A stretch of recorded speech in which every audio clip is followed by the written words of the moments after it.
Well, we're getting old Blue ready for the maiden voyage this year, 2024, January. First significant snowfall we've had.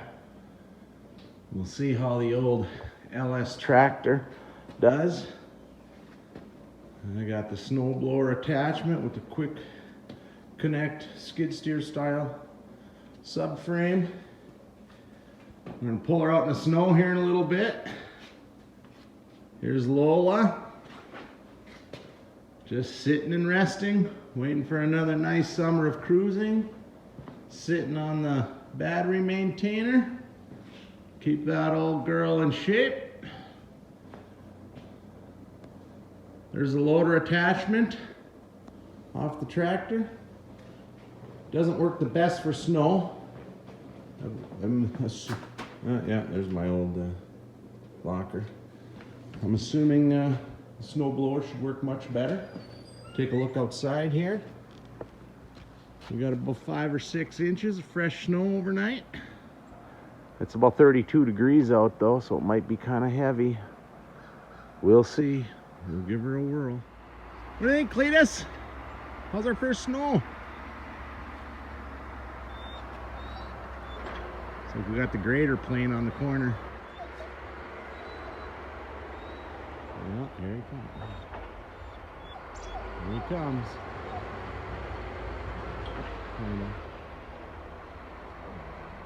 Okay, Cleaterbug. Here comes the grader.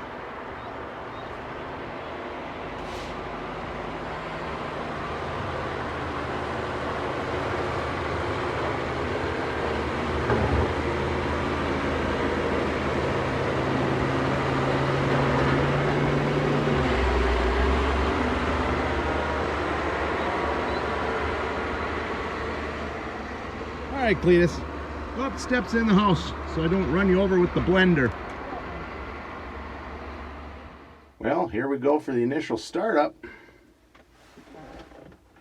That actually matters.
Well, she did pretty good. The ground isn't completely froze yet, so it likes to dig in a lot. And then I did a hump across the street for my couple of neighbors and did Sarah's driveway quick for her without trying to destroy her lawn wasn't too bad.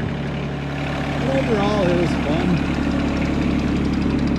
I did what I could in the front yard, but I think the tractor's just a little too big and clunky to get around in the front yard. I might have to still do that with the snow blower. I think in a less heavy, wet snow, it would be a lot better, especially if the ground freezes more. See, my laundry clothesline thing there, I kind of hooked a couple of the strings with the rear view mirror and pulled it right over to a 45-degree angle. So I had to bend it straight again. I cut a little sod in the backyard.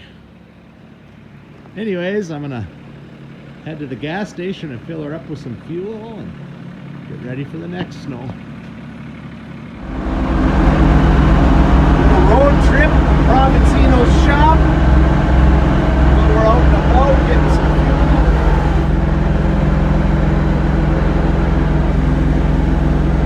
Gotta get some miles on this little girl.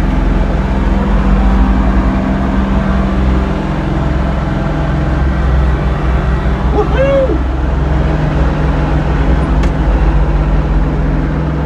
Looks like these guys might need a little snow removal. Well, we shall see. Maybe I'll get a discount on a race car for doing this.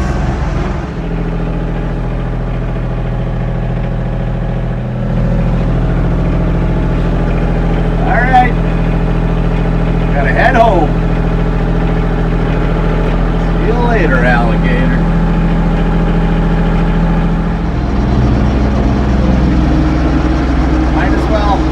Stop and do a little cleanup around Tyler and Brooks' house too. On my way home.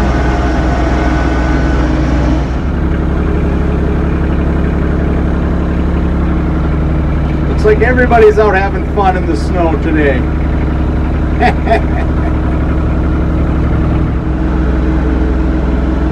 And Bravo wants me to do his house.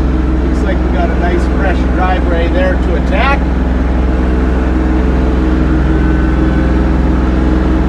We'll see what happens here. Go, engage. Rev up the RPMs. 2600. And we'll try to fling some snow.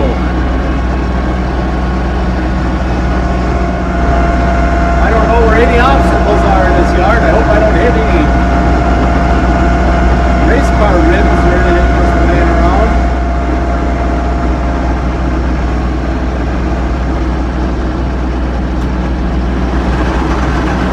Back we go.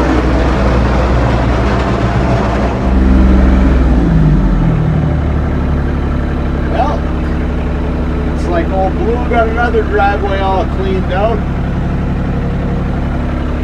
Well, we're going to try to head back home this time.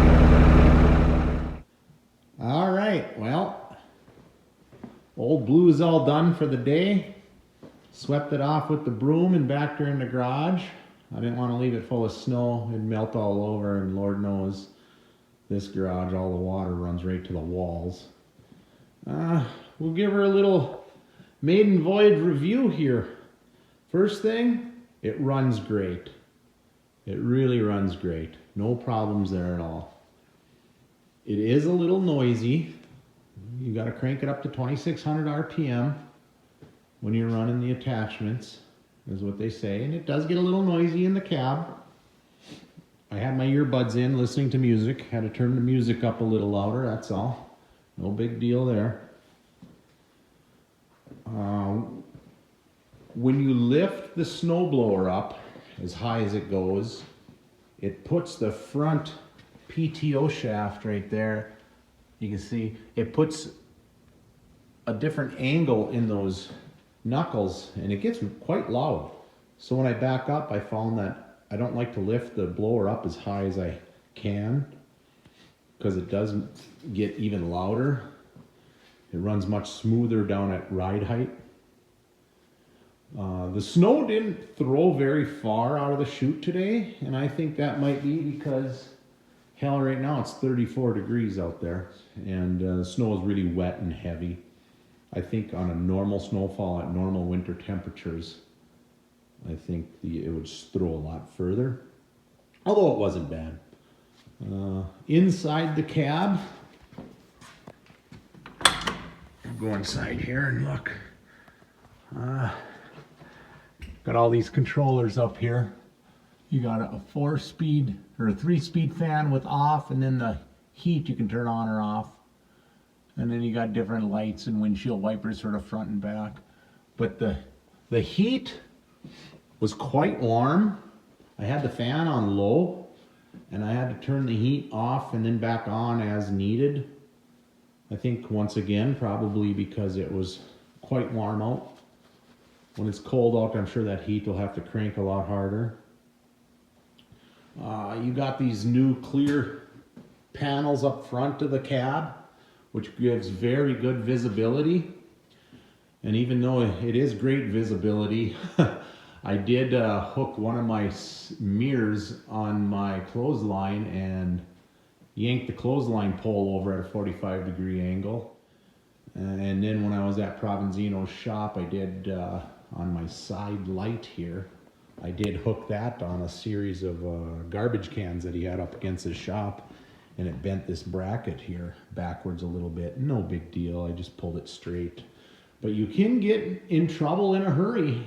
Even though it's got great visibility, there's all kinds of things sticking out, and it's not like you're plowing a major highway. You're going around a lot of obstacles in some of these yards. And so I'm sure it ain't gonna be the last time I have a little boo-boo with it. The ground was not froze, so putting the snowblower on float did prove a little tricky. It dug in a lot. I could probably raise up those skid pads, which probably should have been raised up a little bit more for those conditions, but live and learn. So I did have to manually operate the height of the blower once in a while to prevent me from doing a lot of sod work come springtime. And I did bring it down to the Lucky 7Y and fill her up with fuel. It was almost empty. I got almost 5 gallons in there before it bubbled out the neck. It didn't give me much of a warning. The pump didn't shut off. It just bubbled out instantly when I hit the full mark. I wish it would have kicked the pump off, but I had a rag with me and a little bit of slop on the hood that I wiped off. I don't want to get any fuel on the pinstriping because I'm sure it could wipe that out because I didn't put any hardener in it. But I know a guy who can touch up that pinstriping if necessary. But all in all, I gotta say, wasn't bad. I don't know, maybe give it a 9 out of 10. I think colder weather would make it a much better experience, where you can run it on float and not have to worry about it digging, and you could keep the heater on wide open the whole time and not have a problem. But that's how she is, the old MS225S. Ran pretty good. There's the loader attachment for it, and there's my plow attachment, but I need to get new brackets that are the right size. The ones that it came with over here aren't the right ones. They were too narrow. It wouldn't fit the skid steer quick attach subframe. So anyways, we'll see next time. The next snowfall how it goes. Signing off. Good luck.